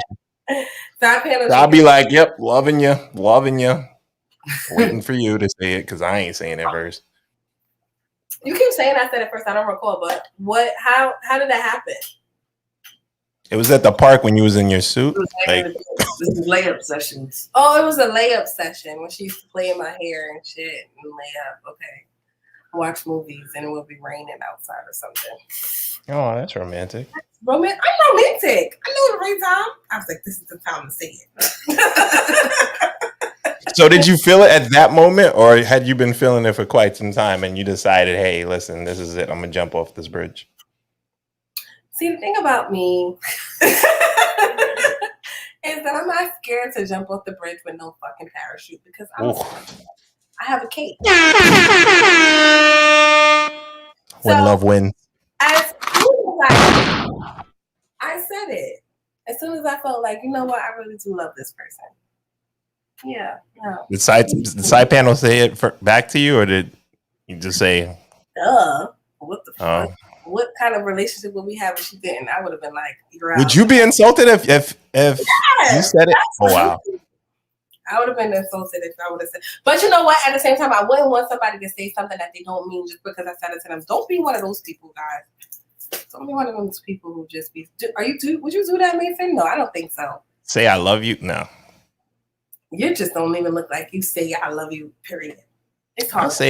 I say it all the time. To your kids. We're not talking about that. About your girls. Shout out to those girls. We love those girls. Here, that was too funny. That took you 2 seconds. Like, what? Because you're healing. I'm 100% healed. I'm a healed individual. I'm a whole individual. Oh man, yo. All right. How do you know if you're moving too fast while dating, Mason? I think when your feelings are overwhelmed, I think when you're trying too hard, when you're doing more than you should be doing, when you're trying and you're not seeing the same effort coming back to you, I think that's when you know that you're moving too fast. So if you're saying good morning every morning first, if you're checking on them before they check on you first all the time, or just at all, like I think that's a red flag. I think speaking of red flags, I think that there's a bunch of red flags that you could know that you're moving faster than the other person. So we need to have that episode, red flags. I mean, like I said, I got that posted right now. Red flag or not a red flag? Let me ask you a question. Let me ask you one of the red flag questions. Yeah. If you have a fight within the first 2 weeks of you meeting someone, is that a red flag? Yes or no? That it. Red flag. Oh, you're not even. Red flag. Red flag. If on the first date, I know you're a red flag for this one. If on the first date, the person asks you to split the bill, red flag or not a red flag? This is you all day. Red flag, red flag, red flag. Red flag 3 times. Flag on the play. Time out. Like time out. Like no. I would be like, actually, Cushion, where the fuck are you at? Because what? That means you're gonna ask me to split rent. No. I don't want you. So you added it. I had one more on there, but those are a couple of things that I thought are red flags. Ask me the last one. This is funny. All right, let me look it up. But see, I know you enough to know that certain things are just automatic red flags. Like you are not. No. And don't fucking try to be having a stipulation on what I'm gonna order at that restaurant either. Don't be having don't take me out. Is that a thing? Is that a thing? I could say you can only order $12 worth of things, or like how does that work? Well, how does that work? What do you say? Don't take me to Applebee's. That's like 2 for $20. Like you can be like, don't suggest like, oh, we could do the 2 for $20 deal. Don't suggest the deals to me. Like, let me just order. Like, nah, I'm just ordering, bro. I'm just ordering. Like, no. So, okay. Speaking of being at the restaurant, the next question was rude to the waiter at brunch. So somebody's rude to the waiter. Is that a red flag? Yes or no? I think when you're rude to anyone that's not being rude to you, it's automatically a red flag. And if you don't tip, if you are scared about tipping, like if you're not a tipper, first of all, let's talk about the fact that ladies, if they take you out and they pay for the food, you can pay the tip. I pay the tip. I do pay the tip. I do. I buy rounds. I'll pay the tip. Yeah. And if I offer to, you know, participate in paying for something, I have to offer it. But you should say no. That's my run big. You should be like, no, babe, that's not what I want to do. Speaking of online polls, so that was also a question that I read this week too. Mason, should a woman ever touch their pocketbook or their wallet when they're out with a man? I think y'all do. Should they? No. But do they? Yes. So but they shouldn't. I don't think you should play games. Like I think that like you would get further in life if you were honest. But I think that women always play games with that. They just want to see. Wait, what do you mean? No, I'm saying though. Like should they? No. Do they? Yes. Why? Why do they do it? That's a women question. So I would love to know why do women. Understanding my question. I'm saying like a man should automatically, when a woman's out with a man, she should automatically know that she never has to touch her purse or her wallet for anything. What's anything? You just said you would pay the tip. I know. So I'm saying though, the man should say no, and then I will insist. So it's the fake. It's the fake reaching for the purse. No, it's not fake. It's for real because I really want to do this, but I'm talking about when the bill comes, before a tip is ever introduced, when the bill comes, a woman should not touch her bag, her wallet, her purse, whatever the fuck, her clutch. She shouldn't be swiping her card for the meal. No. Because for real, I could have took it to my house and cooked for you or something. I don't know if I liked you that much. Okay, so you're saying that it's the fake reach because you're not really trying to buy around. There is some women who automatically do this, and I'm saying, ladies, stop. They automatically pay for the dinner? There's some women who automatically want to split the bill with the person, or automatically feel like they have to put in on the bill or swipe their card or pay for the meal or pay for their portion or just like. Who are these women you speak of? I don't know. They're like some me neither. Girls or something, but they're there. I know them. They're there. But I'm saying to you, ladies, you should not. Like, if you are out with that man, if you are out giving him pussy, you should not be paying for your fucking meal. Why can't he feed you? He could fuck you, but he can't feed you. 128.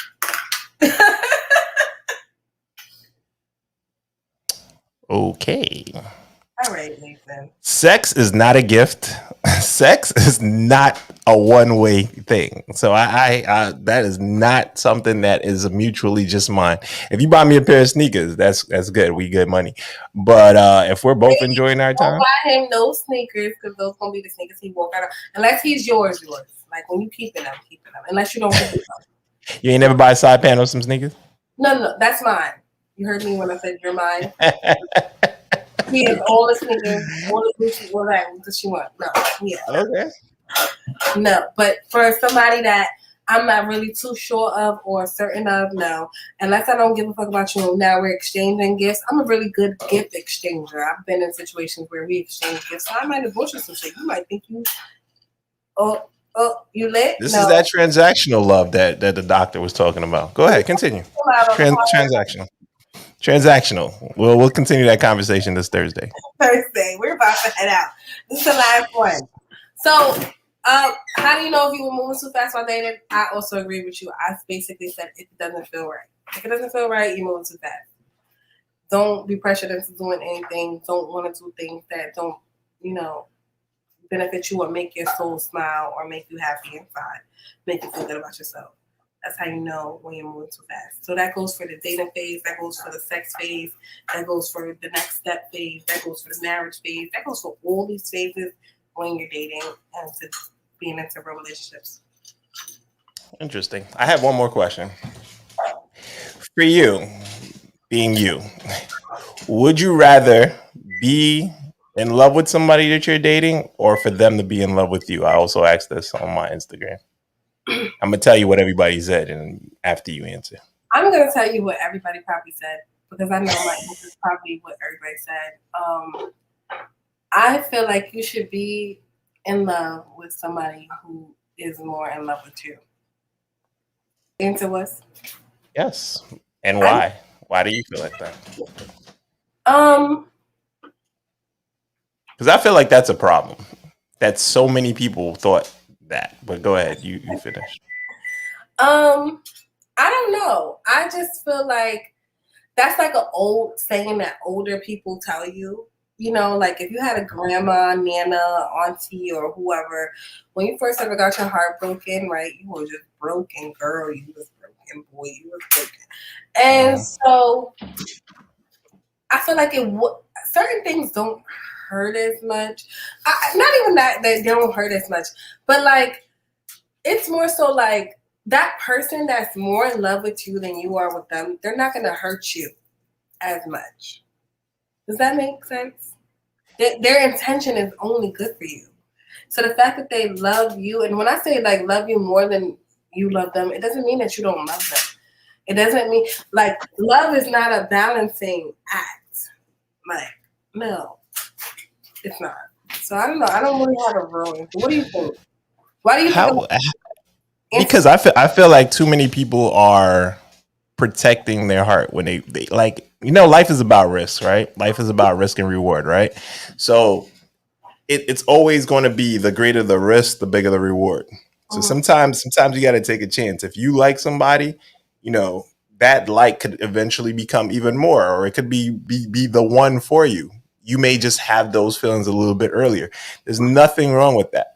But the overwhelming majority of the people that took my poll was like, nah, I'd rather somebody be in love with me because I'm not trying. The same thing that you said, because I'm not trying to be out here loving them more than they love me and then they shit on me. So, I mean, I think that's what everyone's thought process is. It's protect me first. And I think you go into a lot of relationships with the guarded thought process of protect me first. And you miss out on a lot of great things because you are so jarred and jaded by whatever your experience is that when you have an opportunity and anything looks like it could possibly hurt you, you run away from it. It's like the other side of fear. Like, the biggest thing about fear is it's not what you build it up in your mind to be. So I think that sometimes it's like, love, oh my God, it's crazy. Like the doctor talked about it last week. Oh my God, it's love. Oh my God. And they run away from it.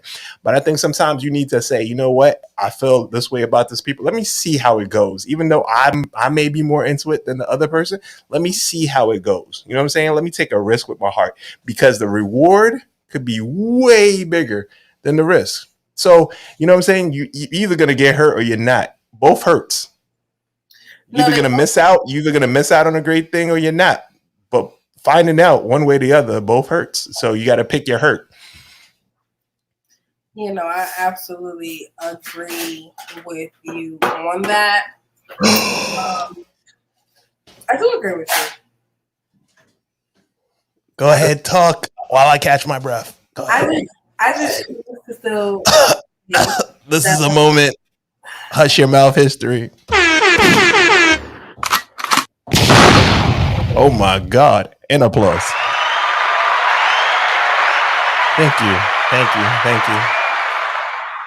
It took us over 6 months and over 50 episodes for us to get to this point. But go ahead. 50 episodes to get to this point. That's great. Are we on 50? I mean, we just normally don't agree on everything. Not yet. We close. Oh my God, really close to 50 though. But I just want to say that's all I had, guys. Yes, I'm going to say I agree with you. That's it. Because you just went crazy. Now I forgot my thought. Now I don't know why.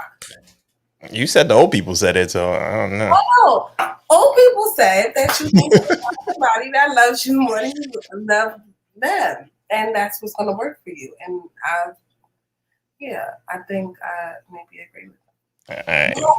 The obvious question is, who loved who more? Gotcha. I think that two people can love each other in different aspects more in one way than another. Like, you know what I mean? Like, you might love me more in this way, and I might love you more in that way. So then it balances. That's the only time that love is a balance in that. I don't know. Give me an example. How do I love you more? I can't, because it wasn't on the list. I didn't write this down. Didn't think about it. Okay. Don't do that. You can think on the fly. You're in a full-on relationship. Like you married damn near. Okay. Like your jersey has been raised to the rafters. You've been retired. You're going into the Hall of Fame. That's the wedding. Okay, so boom, check it out. So side panel deals with a lot of shit that me personally, I probably wouldn't be able to deal with or tolerate with someone else. With yourself? Oh, okay. Even if I was with myself, I probably would not be able to deal with or tolerate it. But she is able to do that. And that's very mature. Yeah, right? And no, it's mature for you to say that. Like, that's people don't usually say that, you know, I don't know if I'll be with me. Yeah, no. And so shut the fuck up, Mason, because it's not what I said. I'm just saying. Side panel's a better person than me because I don't know if I'd be with me.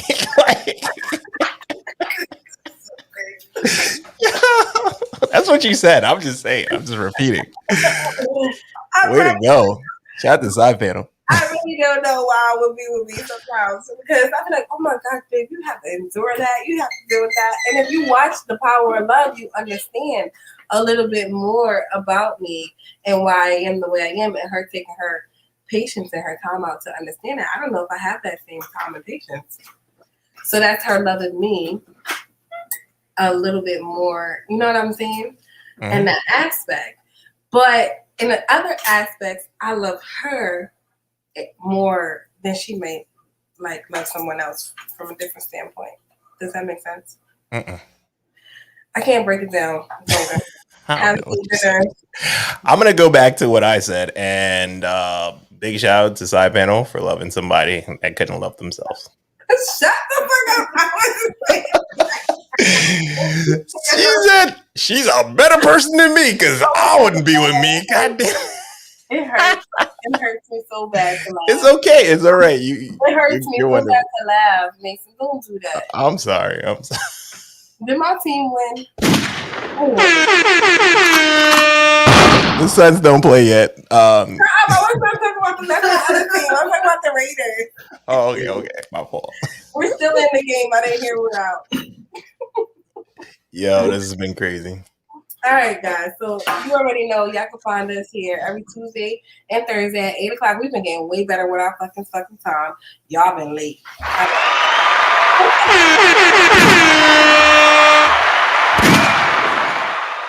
Secondly, you can find us on Spotify, Hush Your Mouth, ENT. Are we ENT on Spotify? Yes. Okay, ENT. Yo, y'all see those lips. Y'all see those lips everywhere. Pause. Everywhere. Pause. But follow us on our Instagram page because Mason's been doing that. And I'm going to shout out to Mason because he's doing a lot of work here on Hush Your Mouth, like on a regular basis. Hundreds of hours of footage, episodes, all that. Type stuff. Malcolm is back all late, but go ahead. Yeah, so you can find me at lemons_squeeze3 on Instagram. Or you can always find me here on Hush Your Mouth. And as always, you can find me on Instagram, YNVS_it's Mason on Instagram, and definitely follow our Instagram page because there's a lot of hot stuff going on there. And we'll probably do some polls. Corey's gonna go live 1 or 2 times on that page just so you can see her face because she's still in Instagram jail. So yeah. What? Hey, listen, the phone. We had a whole show for you, bro. Bros, had a whole show for you. I'm sorry though. It's on me. I'm sorry though. So I'll be honest. One of my flaws is that I have a problem with overbooking, and it's just one of those things that I would, I think I have time to do, and then it overcompensates. My phone not charged, it's dying. I'm outside at a video location. There's a lot going on. But I'm home now, so I just know the show as well. You feel me? I already know the show is fire. Honestly, look at you guys. Come on, look at you guys. Come on, look at the smiles. Look at the smiles, man. All right, I got a question for you. You'll be the on the way out question. Which one should you ask him, Corey? Which one's a good? Of our questions. Any hard questions? Yes. Easy You questions, can ask him questions. any questions that women would want to know of a single man that's 28 years old, artist running around the city. Let's have an audience that's still here ask him a question right now while I'm looking. But you know what? Because he had really such a first answer on the first 5 minutes. We didn't even get into the show. We was just talking about the news. It was on the news, so now I'm going to ask him. I'm going to ask you 3 questions real quick, and I want you to hurry up. We're going to end this at 10 now. 45 is our time to cut off. That's like a speed round. Let's do it. It's a speed round. Okay. So is it okay for women or men to entertain more than one person during the dating phase? The dating phase? Yes. And I say yeah because the dating phase there's no regulation for a dating phase. Like American culture is dating. You feel me? I'm just saying, like American culture. Well, I keep going, bro. Courting and dating are not in the same realm. They might. It's like thin lines, but they have their own entities. So dating is not. It's almost like saying I'm obligated to you, even though we don't have a ring, we don't have kids, we don't have no substantial contract. It's just. You feel this way, and I need to respect how you feel. You can do it with anybody. Like, so what's the difference between being in a relationship and dating? It sounds the same.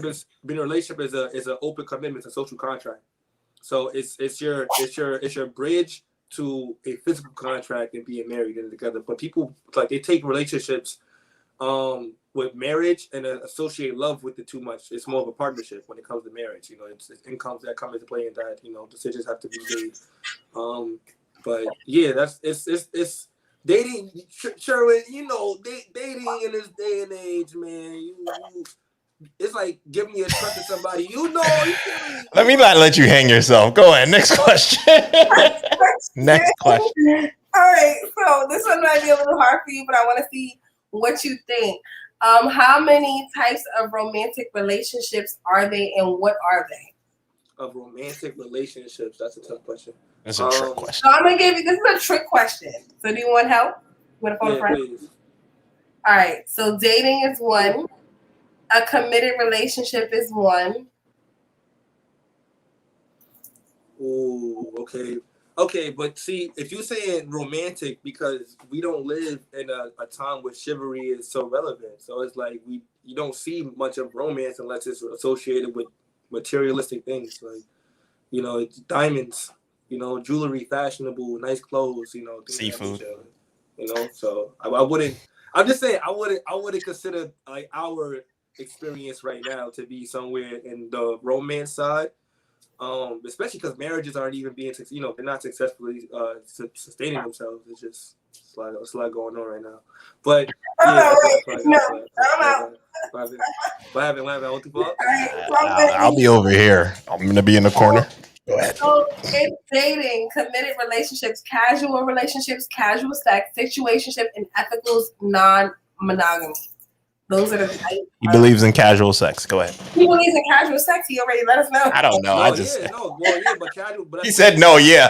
No. Yeah. No. Let me just reiterate what's being said. Or at least clarify.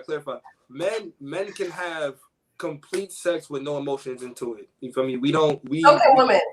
No, well, that's the thing. Women cannot. Like women. Yes, Women. can. Whoa. Okay. Oh, wait, hold on. Let me get you. Let me get you now. Let me get you now. Okay. I'm hushing my mouth. Go ahead. It's in your nature. It's almost like you're saying biologically, I am not built as a female to have emotional ties to who I lay down with. But these are the things that make your value a value. You feel me? Like if you a person that sleeps with 7 to 8 guys, that does take down your value. And then let's say your age. How about 88? Like is 88 a like crazy number? There was a woman. There was a woman who said, "Nah, you know what? To be doing this." There was a woman who was in the news. She slept with 88 guys. More than that. What was her name? I forgot. So, okay. I was gonna look that up. I can't remember her name. It was a white woman. She did porn. She slept with 300 and something guys. She broke the record. She broke a record. You feel me? There's a record for this? It's a record for this. They made it on the newspaper.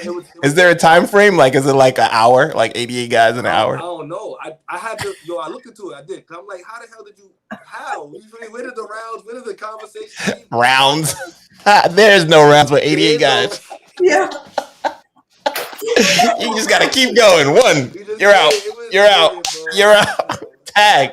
You're in. But that's just being real though. If you know, because as men get older, we become more refined in our craft. No matter what it is, if it's something diabolical, even that it'll be more refined as we get older. That's just in our nature.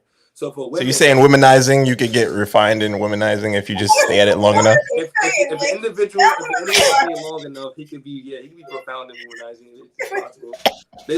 Shout out to the womanizers. Go ahead. Keep going. There's movies for that, man. Players Club, all that type of stuff. I really wish that you was here. Well, no. I really wish that you was here during the show. He would have made me I'm sorry. Hopefully Thursday's an option. All right, wait a minute, Malcolm. What's up?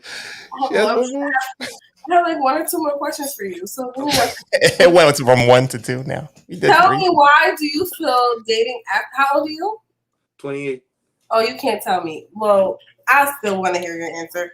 Why would dating?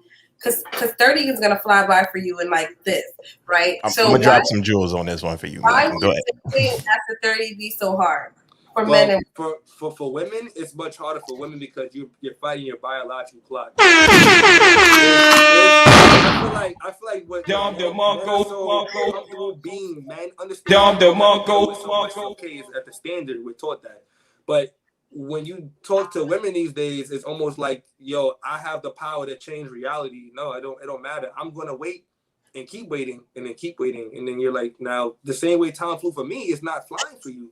Okay, I'm in my 30s. There's men who are marrying at 60, women at 30. So even at your 30s, you know, your pool of who you can go for, you're almost in a level of competitiveness. You can't chase the same young guys that you would like and think that it's all the young guys chase too. So he said y'all old women got less choices, so y'all better like. That's what I said. The pool date. I said it different. The pool. I like how he said it though. Y'all got nothing else to pick from. Y'all got nothing. Yo, no, but shout out to the women over 30. You know why? Because their sex drive is ridiculously crazy. They will rape you. I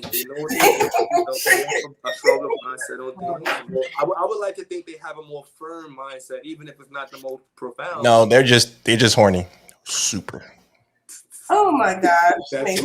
Let me stop. There's services for that, man. You know, there's services for that. All right, Malcolm. Let the ladies. Yo, why is you getting more questions? No, I just want to get this last one out for us. So, how soon is too soon to say I love you? You know, it's interesting you said this. I'm glad you brought this up. So, 2 things, right?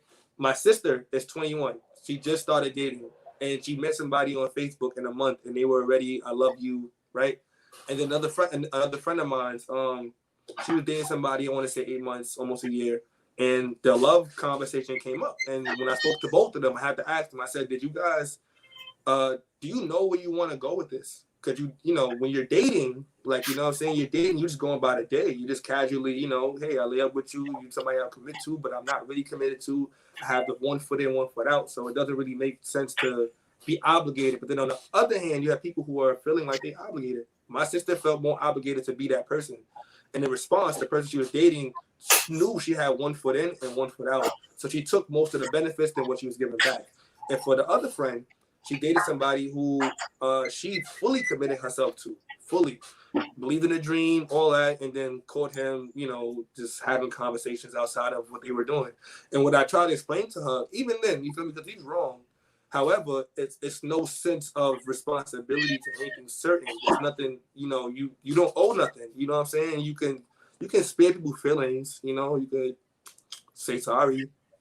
At the end of the day, there's no commitment that makes you feel like I have to stick to this. This is what I'm holding down. This that the plan that I'm building into motion, that house that I gotta take care of. Those things don't come up. So that's why dating to me is like there's almost no romance. It's more like just it's nice to have this. It's nice to have that. That's it. Okay. I really wish that you was here for the show. I just have one question before we go. One question. Have you ever been on a first date with any young lady and asked her to split the check evenly? This goes back into something we just talked about. So, honest answer: have you ever split the check with any young lady on a date? Let me tell you wait a minute. Before you jump out the window and before you I want you to know that this is going to set the tone for you here on Hush Your Mouth. I mean, for all our lady subscribers. So look, I'm gonna be very firm with this.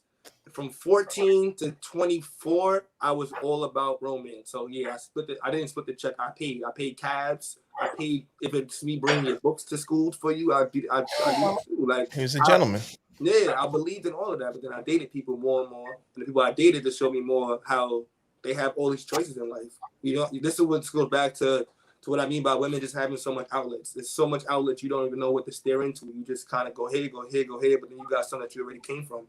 And now you're all over the place. So in this sense, it made me realize that it's an investment. Like if I'm gonna buy stuff and give it to you, if I'm gonna take you out and get your time, that's an investment. You feel me? I'm not gonna just throw 50 cash to 100 cash for a date and then later on you got somebody else taking you out the next day. Come on, I wouldn't know about that. But that's very possible. There's already women who stand up saying like this is how they get by in life. Trapping people, using people, making sure they pay for their bills. And come on, man. And at the end of the day, there's so much people. Is those the women with like multiple like guys where they have like one guy for driving them, one guy for like crab legs, one guy for like I know those women. Go ahead. And it's a problem. But see, that's the problem though, because those women are the ones that they want to be married, but because you have so much everything. Let me not let you hang yourself. Corey is that woman. That is that one. Just bring him back for her. Hopefully Tuesday next week. We'll be ready. Next Tuesday. Next Tuesday we doing polyam. We're doing the poly lifestyle. But the following one. So next Tuesday we're doing for Talk to Me Tuesdays. We're doing polyamory, and y'all already know this is sequel week, so part 2 of The Power of Love, which I hope you tune in, Malcolm, because you sound like you need to listen to the doctor a little bit. Oh my God! I wonder what the doctor's gonna say because it seems like the doctors don't talk to much of people who really need it. What do you say? It seems like the doctors don't talk to the people who really need it. Oh well, we can give you the number and Watch the show next week. Watch the show on Thursday. We may bring you back on. We'll see what happens. Let the people know where they can find you, Malcolm. Let the people know where they can find you on Instagram, Vintage Malcolm. You could have a website, vintagemalcolm.com. Full on with my portfolio, visual arts, editorials, and I'll be putting up some tutorials as well on how to do those things in your own time. So if you want to make money, you want to make your own craft, please tune in. And also continue to tune in to Hush Your Mouth because this right here is Sherwin knows, like this has been my big brother for years. We've always had combos like this, just floating in and out of just like if it's while we are working on something towards the same goal, if we just have time to spit this, we have those conversations. So I appreciate you for bringing me on, Corey. It's always a pleasure. I've met you a few times. It's always been a pleasure, really. All right, broski. Sign off. Thank you. For doing Hush Your fucking mouth tonight. Cause he had me hushing my mouth a couple of times. No, Mason, just end this fucking live. You know where to find us. You know what it is. Every Tuesday, every Thursday, we here. Let's go.